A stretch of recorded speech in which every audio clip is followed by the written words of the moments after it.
All right, so we got some new Trump comments.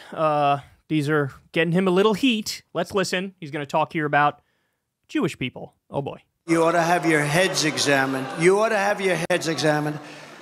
And those votes may be necessary for us to win. I say us to win because we're in this together. But who are these people? Who are the 60% that would vote? And I really believe that bad things, very bad things are going to happen. And I'll put it to you very simply and as gently as I can. I wasn't treated properly by the voters who happen to be Jewish. I don't know, do they know what the hell is happening? If I don't win this election, and the Jewish people would really have a lot to do with that if that happens, because at 40%, that means 60% of the people are voting for the enemy. So in other words, he's lecturing American Jews and saying, if I lose, it's your fault.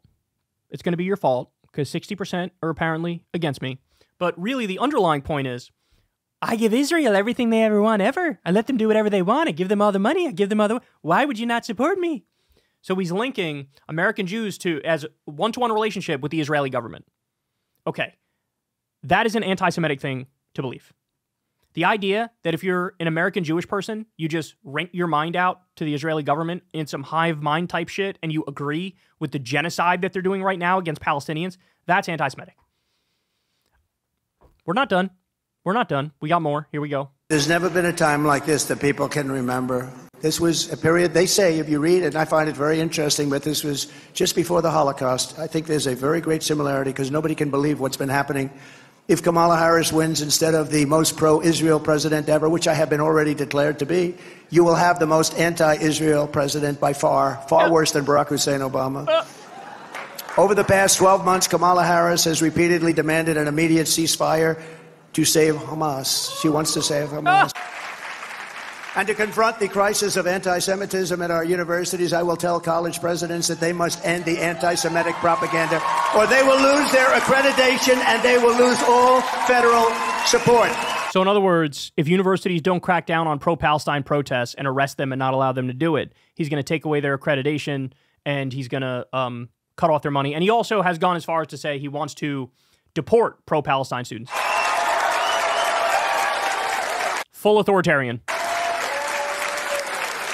Thank you. Thank you very much. Thank you.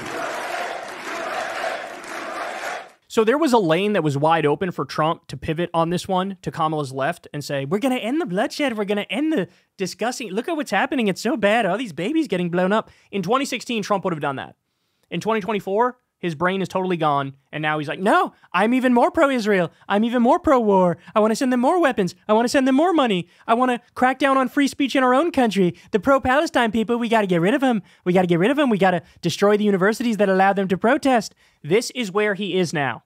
This is where he is now. So he's somehow mixing extreme anti-Semitism with extreme pro-Israel sentiment. It's the worst of both worlds. They build a massive anti-Semite and massively pro this Israeli government, which is committing a genocide. But we got more. Listen to this one. Just as I promised, I recognized Israel's eternal capital and opened the American embassy in Jerusalem. Jerusalem became the capital. I also recognized Israeli sovereignty over the Golan Heights. Bragging about violating international law and stealing Syrian territory and giving it to Israel. Bragging. You know, Miriam and Sheldon would come into the White House probably almost more than anybody outside of people that work there. And they were always after, and as soon as I'd give them something, always for Israel. As soon as I'd give them something, they'd want something else. I said, give me a couple of weeks, will you please? So one of his, if not his actual top donor, gave him $100 million on 2 separate occasions in 2016. He's saying this guy came in the White House. This guy came in the White House and he would demand something on Israel and I'd give it to him, and then he'd demand more, and I'd say, just give me a couple of weeks and I'll do that too. He's admitting he's a puppet of his donors. But I gave them the Golan Heights and they never even asked for it. You know, for 72 years, they've been trying to do the Golan Heights, right? And even Sheldon didn't have the nerve. But I said, you know what? I said to David Friedman, give me a quick lesson, like 5 minutes or less on the Golan Heights. And he did. And I said, let's do it. We got it done in about 15 minutes, right? He's totally lost it. He's lost it. Bragging about how much his donors control him. Saying, hey, my top donor came in and gave me directions every day. And I even went further than what my top donor was asking for on the issue he cares about the most. Totally corrupt. And Michael Tracy points out here, here's a tweet from 2015. Sheldon Adelson is looking to give big dollars to Rubio because he feels he can mold him into his perfect little puppet. I agree. That is literally exactly what happened to Trump. Sheldon Adelson's puppet, now Miriam Adelson's puppet. By the way, for 2024, it's been reported, Miriam Adelson says, I'll give you $100 million. You need to officially allow Israel to annex the entire West Bank. And Trump has agreed. This is as dangerous as it gets. This is as dangerous as it gets. And let me be clear, Biden and Kamala on the issue of Israel are abysmal. They're abysmal. But Trump is promising to be even worse. That's his words, not mine, his words. So just unbelievably grotesque.